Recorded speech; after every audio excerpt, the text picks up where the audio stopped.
Baik, assalamualaikum warahmatullahi wabarakatuh. Waalaikumsalam warahmatullahi wabarakatuh. Ya, untuk hari ini kita ada wawancara ya di SMA Manbau. Iya, Manbau Huda gitu. Kita akan bertanya-tanya sedikit, ngobrol-ngobrol sebentar aja. Boleh, silakan.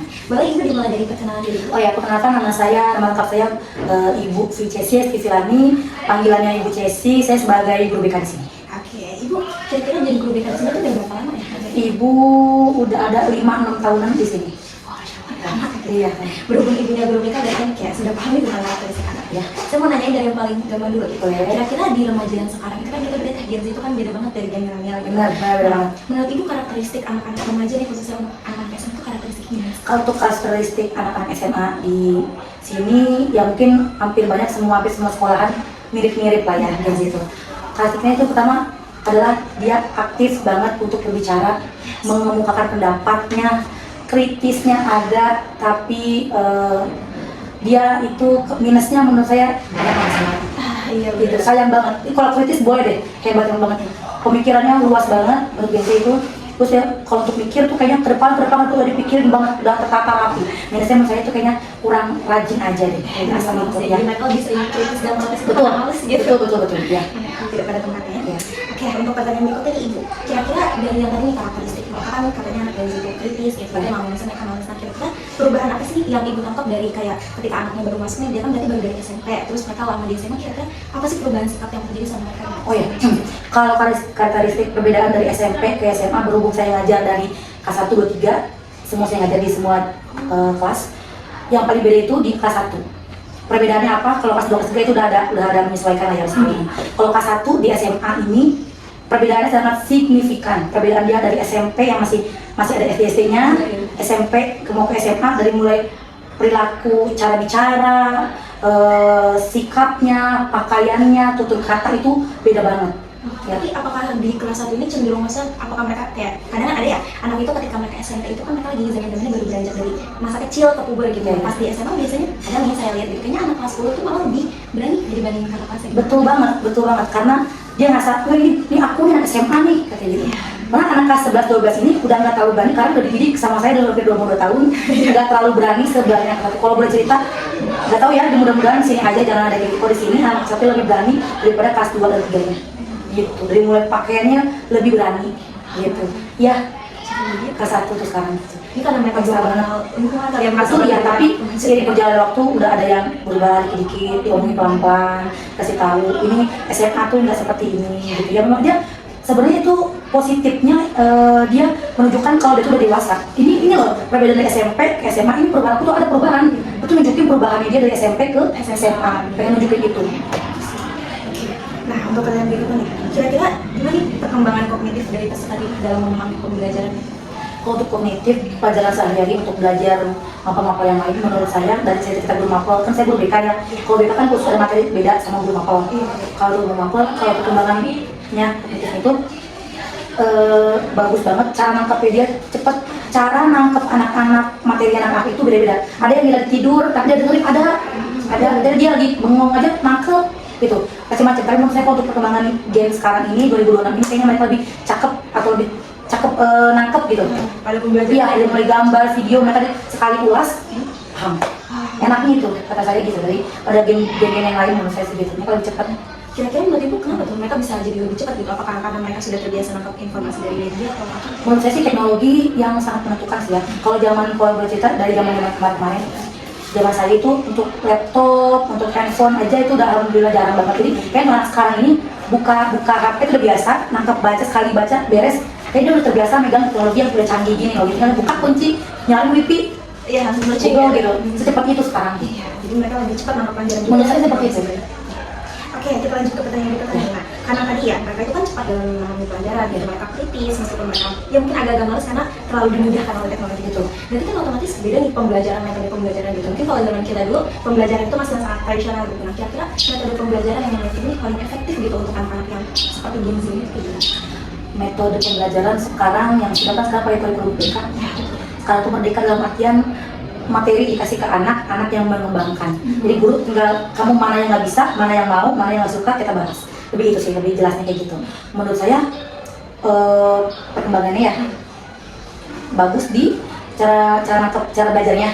Cara belajarnya kalau sekarang dia tuh kalau ulangan harian, ulangan bulanan, ulangan ganti bab itu biasanya kalau guru mapel itu ulangannya pakai handphone, jadi pakai web, ada aplikasi, kalau mau pakai Google, iya betul pakai gitu dan langsung ada hasilnya.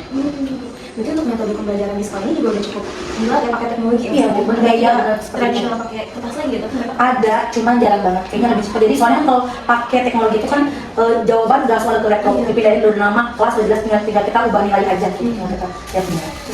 Kalau untuk di kelasnya kira-kira nih anak-anak pakai ini nggak media pembelajaran itu nggak cuma pakai tulisan, misalkan kayak entah itu pakai proyektor, PowerPoint atau kayak sekarang kan ini ya di anak apa di sekolah-sekolah tuh selalu dapat TV juga betul digital. Pakai PowerPoint udah lama, kita pakai PowerPoint karena untuk belajar kayak cuma ngejelasinnya ini kalau kita nggak dikasih visualnya, nggak dikasih suara, nggak dikasih gambar, itu anak kayak kurang nangkep gitu loh. Kayak iya, karena kalau misalnya pakai video-video atau ada suaranya itu kayak mereka tuh lebih nangkep banget. Oh suaranya tuh gini gitu, kayak lebih enak lah gitu kayak untuk nangkep suara makanya. Nah, tadi kan metode pembelajaran udah banyak banget, tapi kira-kira tantangan terbesarnya apa nih gitu? Karena kan yang namanya tadi metodenya udah harus pakai teknologi, sedangkan mungkin anak-anaknya jadi terlalu bergantung sama teknologi. Nah, kira-kira berarti tantangannya apa yang dalam mengajar? Tantangan untuk mengajar menurut saya tuh rasa karena dia udah terbiasa cepat, terbiasa mudah, dikasih yang sulit mereka malas. Satu.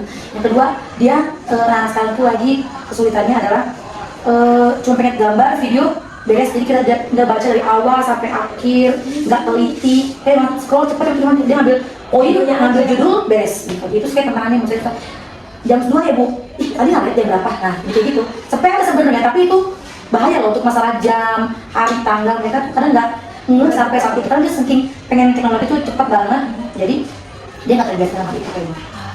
Kurang menggali lagi. Iya betul. Kayak mungkin mereka jadi kurang rasa ingin tahu juga mungkin ya, mereka kritis tapi tidak ingin dari tahu kenapa sih bisa gitu. Betul banget ya. Oke. Nah berarti tadi ya kurang lebih pengaruh teknologi terhadap cara belajar. Tadi kan kalau metode pembelajaran kita udah pakai teknologi, tapi untuk cara belajar dari siswanya ini apakah mereka berubah gitu? Apakah mereka nih yang mungkin sebelumnya metode belajar sebagai siswa itu kalau dulu saya ngapal gitu, ngapal dari buku gitu kan. Nah kalau cara belajar anak-anak ini dari yang ibu lihat gimana? Untuk menghafal itu untuk sekarang kurikulum sekarang memang udah jarang, tapi nggak banyak juga guru yang masih pakai hafalan. Tapi menurut saya pribadi untuk hafal-hafalan itu amat sangat efisien menurut saya daripada hanya baca sebentar video gini tanpa hafalan tuh kayak susah banget gitu. Ya, Karena mereka kayak paham mungkin ya tapi jadi tidak bisa menyampaikan betul banget. Ya, benar. Nah, oke untuk pertanyaan terakhir, Ya. kira-kira oh iya, ini sampai 10 ya. Iya. Benar tadi ya. Oh iya, boleh. Nah, untuk pertanyaan berikutnya nih, kira-kira untuk interaksinya itu gimana kalau antar teman gitu di dalam kelas? Interaksi sama temen yang masih ada sampai sekarang juga kubu-kubuan, sirkel-sirkelan, geng-gengan masih ada aja sih kayak gitu. Untuk interaksi mereka udah berani ngomong, udah berani untuk meluapkan emosinya. Nggak suka bu, aku nggak suka sama dia tuh orangnya gini tuh. Mereka udah pintar meluapkan emosinya itu yang sangat gampang kita nangkep. Oh bete nih, oh lagi kesel nih. Itu kan aku dia bisa nangkep. Kenapa ada? Dari dia nggak usah ngomong, tapi dari mimik mukanya udah kayak apa nih kayak gitu. Jadi nggak mendem. Iya nggak bener kata saya gitu ya. Tapi kalau buat interaksi antar teman mereka masih sering main gak gitu? Zaman kita kan mungkin main Main. Mungkin main dulu kita sama yang sekarang beda. Mereka kan main mereka mabar lah, ya gitu. Makan sedap bareng juga sama mabar, nah bisa gitu. Kalau dia sekarang negaranya kayak kita dulu kan. Iya betul sih. Ya. Oke, berarti masih ada lah interaksi antar teman nggak? Ada interaksi sama gadget gitu. Betul ada, interaksinya ada, masih ada. Oke, nah kira-kira ada nggak sih perbedaan belajar di antara siswa meskipun kayak anak Gen Z kan rata-rata kritis gitu. Tapi kira-kira ada nggak sih perbedaan kemampuan belajar di antara mereka? Untuk perbedaannya positif apa negatif tuh nih? Ya boleh sih boleh negatif. Untuk perbedaannya menurut ibu untuk zaman dulu mah lebih banyak menghafal semua hal apapun dihafal, apapun hafalan gitu. Kalau sekarang mah biasa kasih link video baru nanti jawabannya. Kasih link video gambarnya. Sekarang tuh lebih mudah gitu sih untuk pembelajaran. Lebih baik metode dulu ya. Ada plus minusnya juga sih menurut saya.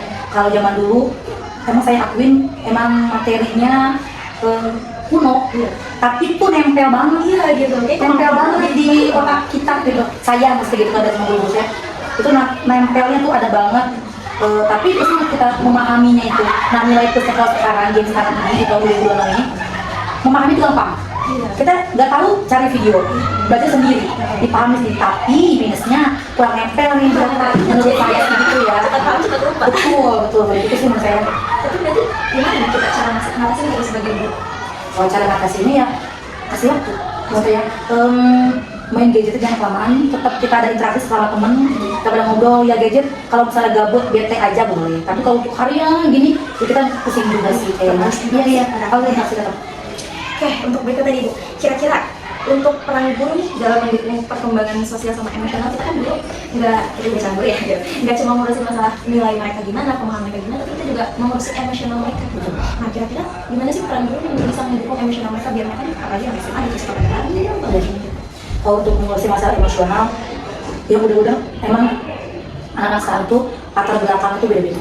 Dari anak yang biasa aja hebat banget atau pinter banget itu pasti background belakangnya tuh macam-macam. Cara memahami emosinya menurut ibu ya kalau kita lagi ngajar nih di depan terus kayak bakalan kelihatan kok anak yang lagi gak enak moodnya, yang lagi emosinya lagi stabil, yang lagi marah-marah, lagi bete itu kelihatan banget. Bisa kelihatan nanti kalian bisa belajar. Terus kalau misalnya kita lagi belajar itu kali dia lagi gak mood, lagi emosi, ya kalau saya mah lagi belajar saya diemin aja.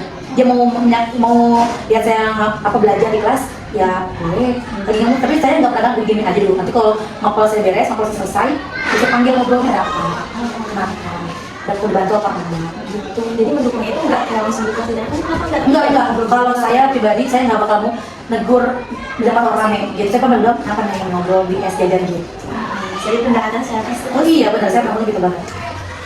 Terus untuk yang terakhir nih, gitu, menurut pendapat dari ibu aja gitu, berarti apa sih yang paling dibutuhin sama peserta didik biar mereka tuh berkembangnya bisa optimal gitu? Yang paling mereka butuhkan, apakah yang mereka butuhkan itu dukungan secara emosional atau yang mereka butuhkan itu adalah ruang untuk ya udah berkembang sendiri gitu. Untuk kebutuhan anak sekarang terutama yang anak di sini menurut saya kebutuhannya nggak cuma handphone, kuota dan guru mah bisa sekolah dari pagi sampai ibarat kata jam 3 jam 2 beres. Tapi dukungan ini paling banyak tuh di keluarga, lingkungan itu menurut saya itu jangan kayak ini bapak ibu anak saya ini pinter ya pinter nggak bisa.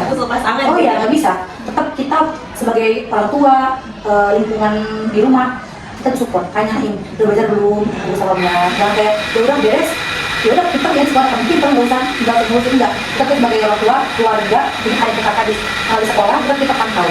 Kadang-kadang kita tuh bukan peran dulu tapi juga peran orang tua. Betul. Oke, jadi itu udah menutup sesi pertanyaan kita ya, udah jawab semua. Terima kasih banyak Ibu atas jawaban-jawaban pertanyaannya. Sama. Karena kita jadi belajar banyak juga dari sesi wawancara siang ini. Kalau gitu saya tutup ya Ibu, terima kasih banyak. Wassalamualaikum warahmatullahi wabarakatuh. Terima kasih ya.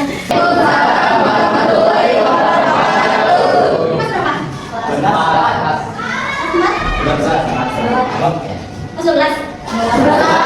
Semuanya 11. Ya. Jurusan apa sih? Perkenalkan ya, nama saya Nisa Amalia. Ini sama teman saya. Nama aku Lola. Kita mahasiswa dari UI. Ada yang tahu? Apa? Kita Universitas Indra Prasta di Jakarta Timur. Di sini kan ada beberapa pertanyaan ya. Paling nanti dari saya boleh panggil saya Anissa. Ada beberapa pertanyaan nanti saya minta kalian buat jawab. Nanti kalau misalnya nggak ada yang jawab, saya akan jawabnya. Kalau kita nggak usah adu, ngobrol santai aja. Benar, nggak usah adu. Ya jawabnya nggak harus formal. Kita cuma curhat aja ya, kita cuma curhat aja. Sebelumnya itu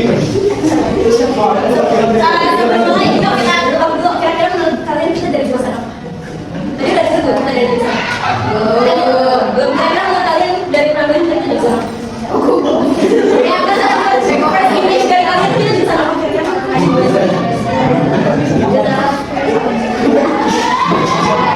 oke, pendidikan lebih banyak jenisnya. Pendidikan apa? Hukum Islam. Masya Allah, mungkin ya. Kalian itu kurang Islam gitu. Kayaknya enggak ada Islam apa. Pendidikan apa? Menurut kalian itu pendidikan apa? Dari tampang namanya ada kenapa kayak first image kalian lihat kita kayak makanya kita orangnya pendidikan ini.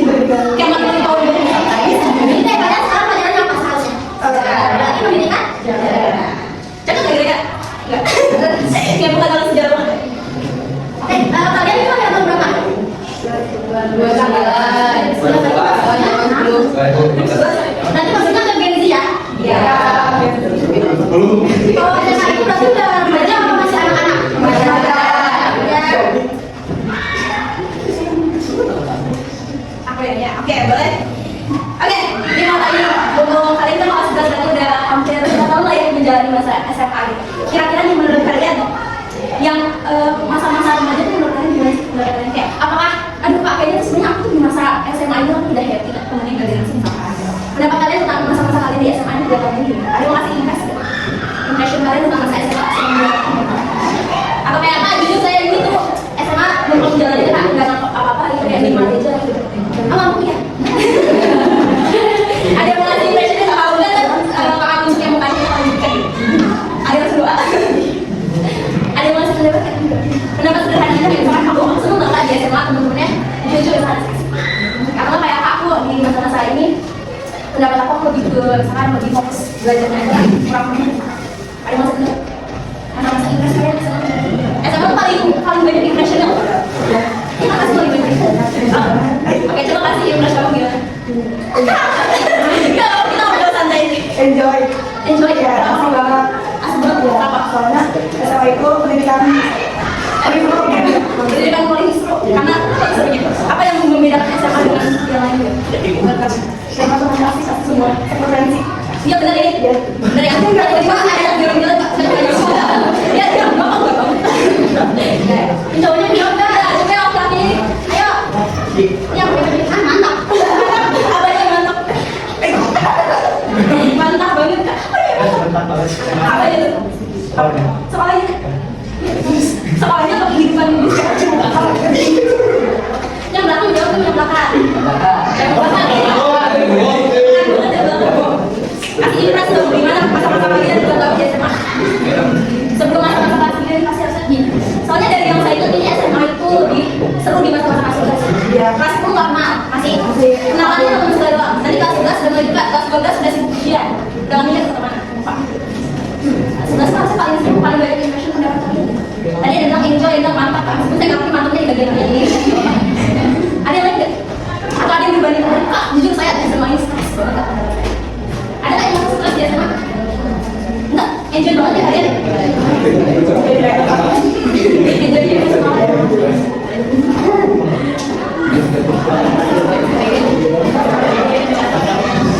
Nah, oke, jadi kan tadi yang ditanyakan selama masa remaja. Nah, kalau misalkan sekarang itu masa kalian sekolah di sini itu gimana sih perasaan kalian? Apakah menyenangkan? Apakah menyedihkan? Gitu. Kalian merasa nggak sih ada perubahan di kalian? Kayak misalkan dulu misalkan, itu bisa kayak masih senang main bareng misalkan. Terus di pas SMA ini kak, saya tuh kayaknya lebih senang mainnya sama yang kalau ini. Misalkan itu kan ada perubahan berarti dalam cara kalian. Kalian pasti nggak ada perbedaan yang paling menonjol. Atau misalkan dulu waktu SD atau SMP itu kalian gampang ngejudge. Dulu ini kalau kecil kita kayak, kamu tuh mulutnya betul aku suka gitu. Nah tapi kalau di SMP misalkan kita lebih kayak menerima kayak, dia mulutnya pedas banget. Itu kan ada perubahan dari cara berpikir kalian. Kalian bertemannya sekarang sudah secara dewasa. Ya gitu. Kalian masuk nggak ada perubahan dari kalian? Atau misalkan dulu mah aku tuh emosional banget sekarang kayak semuanya ngomong. Ada nggak kalian merasa perubahan-perubahan? Atau misalkan dulu aku suka bangun pagi pas SMA bisa saat ini. Itu perubahan juga. Perubahan kecil ada nggak yang kalian rasain? Ada. Kita boleh kata apa kira-kira? Ini kan pertanyaan dong. Apa kira-kira yang kalian rasain berubah dari rutinitas atau cara kalian tadi? Gimana tadi mas kata lagi? Ini gila banget sama apa aja? Jangan salah. Ya kita kan di sini share. Ini juga videonya buat kita ya. Ayo coba dulu. Iya soalnya. Kalau di luar tadi ramai kalau gitu mantap lagi. Perubahan saya makin mantap kak, perubahan saya makin nice kak. Atau perubahan misalkan ini kak, dulu waktu SD SMP saya kurang bisa berekspresi dari pakaian saya gitu. Sekarang saya di SMA tuh lebih bebas misalkan cowok rambutnya bola lah, panjang dikit gitu. Yang perempuan bola kak saya make up ini dia sama. Terus juga apa yang kalian rasakan? Coba yang laki yang banyak tuh. Perubahan apa sih yang ada dari diri kamu? Iya perubahan. Selalu menyenangkan atau selalu menyedihkan? Kamu kalau nggak dibilang apa bikin? Nama dia? Lupa itu namanya. Ya coba yang banyak. Dulu pas SMP aku rada pemalu, sulit maju ke depan. Tapi pas masa SMA aku kayak lebih sering maju ke depan. Oh, percaya diri ya. Kira-kira apa? Kenapa kamu bisa berubah pas SMP dulu? Apakah kamu lebih nyaman sama teman-teman sekarang? Atau tiba-tiba saya nggak lama saya punya rasa gitu. Kayak lebih kayak merasa seru aja gitu ngomong di depan banyak. Oke, good. Itu udah bagus. Kalau di SMA ini pelajarannya ada berapa sih? Mata pelajaran? Ada 16.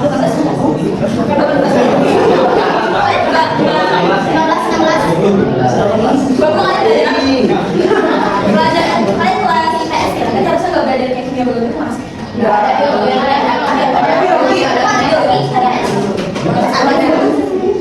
Oh iya, merdeka ya? Berarti mata pelajaran yang wajib kalian kan ada mata pelajaran wajib kan sebenarnya? Kalian pakai paket-paketan itu kayak paket apa gitu? Oke, mana pelajaran dari yang kalian pelajari yang paling kalian suka apa?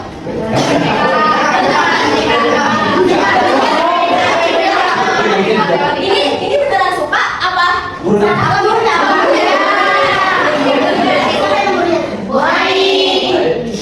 Yang paling gak suka?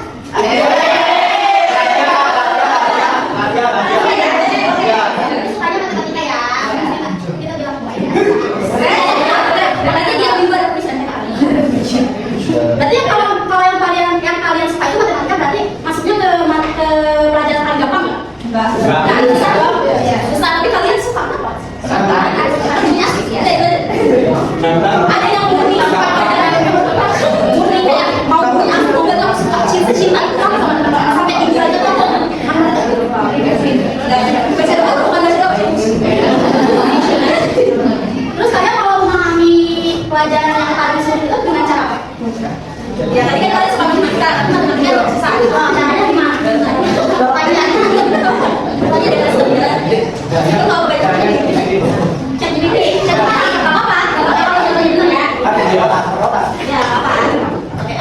Oke, itu juga sebenarnya maksudnya masih bisa menggunakan AI, cuma nanti ada perbandingannya dari jurnal dan dari AI. Nanti kalau misalnya dari AI-nya salah, kita revisi, gitu ya. Bukan berarti harus terus-terusan pakai AI ya. Bener.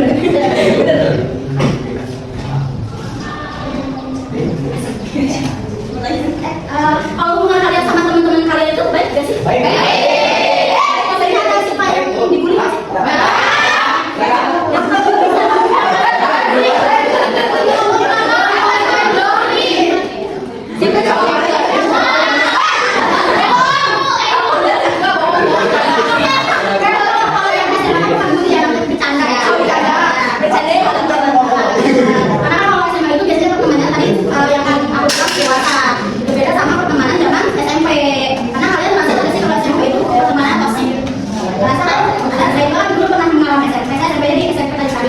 SMP-nya di SMA Cariu di Bace.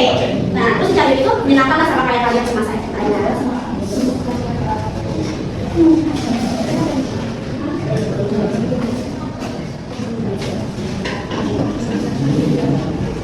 Kalian pernah gak sih? Tadi kan pelajaran kalian pastinya dan paling senang mereka gitu kan. Kira-kira kalian pernah gak sih ngalamin kesulitan apa nggak cuma di kalian di pelajaran lain? Kalian ngalamin kesulitan gitu? Iya. Kira-kira biasanya kesulitannya itu karena apa? Maksudnya kayak, Kak, saya misalkan sulit karena misalkan kayak kurang media kurang enak kan? Kira-kira kesulitan apa sih yang kalian hadapi? Apa emang kayak, Kak, saya kok harus fokus? Kayak mau belajar dia pakai di samping kan? Jadi susah belajar. Kira-kira masalah apa sih yang sering kalian temuin kalau belajar? Pasti banyak dong merasa kayak susah belajar gitu. Apa di sini kalian kita semua? Kayak misalnya dan easy banget belajar. Ada nggak yang pernah mengalami kesulitan dalam belajar? Ada sih ada. Apa? Kesulitannya? Soalnya numpuk, gurunya kita masuk. Nama saya Anissa Ramalia, saya mahasiswa dari Universitas Indonesia RI, jurusan Pendidikan Sejarah. Ibu boleh perkenalkan diri? Saya Sandra Gustam, saya salah satu murid dari anak saya kelas 11 di SMA Mandiri. Di sini berarti ya? Ibu kan berarti akhirnya sekarang udah masuknya ke masa remaja ya? Gimana sih Ibu melihat perkembangan anak Ibu sejak memasuki masa remaja? Udah masa remaja biasanya mereka lebih ke ini ya, lebih ke berteman ya, lebih senang berteman. Jadi mungkin lebih dekat dengan teman ya, lebih sering dengan temannya kalau masa-masa di baik di sekolah maupun di sekolah kayak gitu. Kalau misalnya Ibu juga teman-temannya masih di lingkungan sekolah apa gimana? Masih di lingkungan sekolah biasanya. Kan perubahan dari masa kecil sampai remaja itu pasti berbeda ya Bu. Apalagi kan sekarang masa remaja itu biasanya agak emosional dan juga berbeda. Nah, kalau misalnya sekarang itu yang paling terlihat di anak ibu itu apa sih? Apa dari emosional, apa dari perilaku, apa dari cara berpikir gitu. semuanya ya. Kalau biasanya kalau waktu kecil itu dia lebih sering bertanya untuk suatu hal. Kalau di masa remaja kita yang banyak bertanya gitu. Biasanya kalau ada masalah ada apapun, biasanya kalau masa remaja itu dia lebih cenderung diam dulu ya, nggak langsung ngomong. Kalau kita pancing baru ngomong gitu kan biasanya untuk perubahan sikap dan perilaku. Kalau perilaku biasanya lebih ke bagaimana lingkungannya juga. Tapi ketika dia ada lingkungan, biasanya peran kita lebih penting juga ya. Jadi lingkungan juga dia bisa memilah mana lingkungan yang bisa diikuti mana yang enggak. Contohnya aja remaja sekarang itu kebanyakan dari mulai SD aja udah banyak yang mengenal rokok kan, yang mulai dari SMP SMA. Lingkungan ini yang harus kita ajarkan bahwa kalau ada teman yang merokok ya dijauhin gitu ya, atau kalau bisa mengingatkan ya sudah mengingatkan, kalau enggak ya dijauhin gitu saat ini. Itu aja sih. Berarti anak ibu cewek apa Cowok. cowok? Nah kan biasanya kalau cowok itu nggak deket ya sama mamahnya. Nah kalau misalkan ibu itu komunikasinya sama anak ibu ini nggak sih kayak sering komunikasi, sering curhat gitu? Alhamdulillah ya intensif itu tadi yang saya bilang kalau cowok itu lebih kita bangun dulu ya dari rumah ya lingkungannya. Kalau kita biasakan dia untuk curhat ya dekat sama dia insya Allah dia bisa. Kalau saya ambil dari kecil sudah Ya itu sering curhat itu ya. alhamdulillah. Terus kalau tantangan terbesarnya gimana sih Bu kalau mendampingi anak remaja gitu? Kalau sekarang remaja sekarang tantangan yang terbesar adalah gadget ya pasti Ya, pasti banget. Dan gadget itu sekarang udah akrab banget sama yang main game. Kenapa? Karena di waktu senggang itu ada saat mungkin di kelas saat gurunya hanya meninggalkan tugas umpama ya sisanya udah selesai itu pasti lanjut ke game. Nah kita nggak main game itu enggak karena temennya juga ngajak biasanya itu yang menjadi tantangan. Cuma kita harus tetap bikin bahwa game itu sebagai seling waktu ya jangan sampai jadi prioritas karena sekarang kan ada yang namanya push rank sampai malam sampai begadang gitu kan ya. Nah itu yang penting kita ingatkan ke anak kita. Nah, tadi kan ibu, tapi ibu ngajar nggak sih anak ibu? Iya. Ngajar ya. Nah kalau misalnya di sekolah berarti kan emang pekerjaan ibu harus mengajar anak-anak. Tapi kalau misalkan di rumah itu ibu ini nggak sih karena ibu, ayo jam segini harus belajar gitu, jam segini harus mengerjakan PR atau Iya. harus membaca buku gitu. Iya. Saya juga punya jadwal ya bikin jadwal di rumah. Jadi misalnya lebih ke abis maghrib ya, abis maghrib itu jadwalnya lagi sholat itu ngaji itu ada jadwal ngajinya. Jadi dari kecil memang saya udah bikin jadwal ya kalau saya gitu. Jadi dari mulai jadwal belajar, jadwal ngaji sama jadwal mengerjakan tugas rumah kayak nyapu ngepel itu udah bikin jadwal. Jadi hari ini dia ngapain bisa ngapain itu sudah biasa dengan schedule ya. Schedule-nya ada.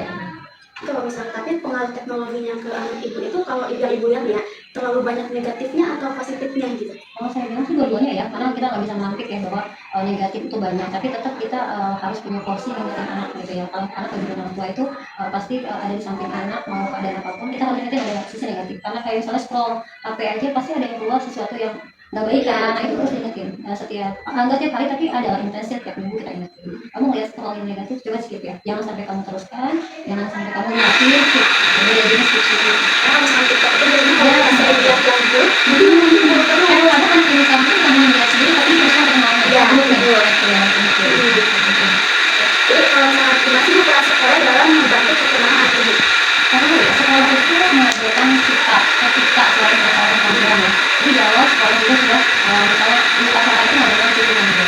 Kemudian dia ada program juga setiap mau belajar itu anak membaca Al-Fatihah, doa, dan selanjutnya. Nah itu kan orang-orang cara mengingat Allah di awal. Jadi setiap mau sekolah dia ilmunya itu barokah diawali dengan baca Al-Fatihah dulu, membaca doa dan seterusnya setiap awal pembelajaran dimulai. Itu dasarnya adalah membangun etika anak ada nanti juga ada pembelajaran juga sholat duha setiap hari Jumat gitu ya. Itu juga merupakan salah satu contoh yang disunahkan untuk bisa mereka membiasakan juga sholat duha. Itu paling Kalau betul ibu guru ngajar apa? saya ngajar bahasa Inggris. Nah, berarti kan ngajar ke anak ibu berarti dibagi bahasa Inggris aja. Berarti kan ada mata pelajaran yang lain-lain nih. Ibu pernah nggak nanya ke guru mata pelajaran lain tentang anak ibu misalkan anak saya gimana ya bu ininya pelajarannya gitu? Kayaknya saya nggak pernah justru yang ngelaporin dari gurunya ya. pasti. Tadi ini anaknya gini-gini gitu ya. Intinya memang kita itu di guru nggak cuma saya doang, tapi kita juga biasa curhat tentang dari mulai anak kelas 1 ini sampai ke 12 ini kita biasain semuanya untuk ngobrol tentang anak-anak yang seperti apa yang punya prestasi sampai ke anak yang memang punya indikasi negatif gitu. Semua kita ngobrolin bareng gitu misalnya. Terus kalau harapan ibu nih hadapan pendidikan di sekolah itu gimana? Nah, kalau saya justru sangat berharap ya karena orang tua itu ketika kita di sekolah ya terhadap sekolah menengah itu sebenarnya anak-anak sekolah menengah itu harusnya kita tinggal tinggal nge-set sesuai dengan pendidikan dasar. Tapi sekarang banyak anak-anak yang dari dasarnya pun mereka sudah terlanjur ke bawah mungkin ada sifat-sifat yang etikanya kurang sekarang kan kayak ada guru itu nggak langsung salam salim ya nggak senyum lewat aja. Nah anak sekarang itu di jenjang SMA kan ya seperti itu masih banyak gitu. Nah itu yang harus kita mulai ajarkan di sekolah itu ada pengaruhnya saya berharap ya. Jadi mudah-mudahan nanti setelah lulus itu mungkin yang tidak terbina dari dasarnya nanti di SMA ini udah mulai ini istilahnya pendidikan karakternya jadi bisa. Nah ini berarti ya bu kalau yang paling pengaruh remaja kan tadi kata Ibu dari DJ, dari sosial media, itu selain itu ada yang lain menurut Ada lingkungan.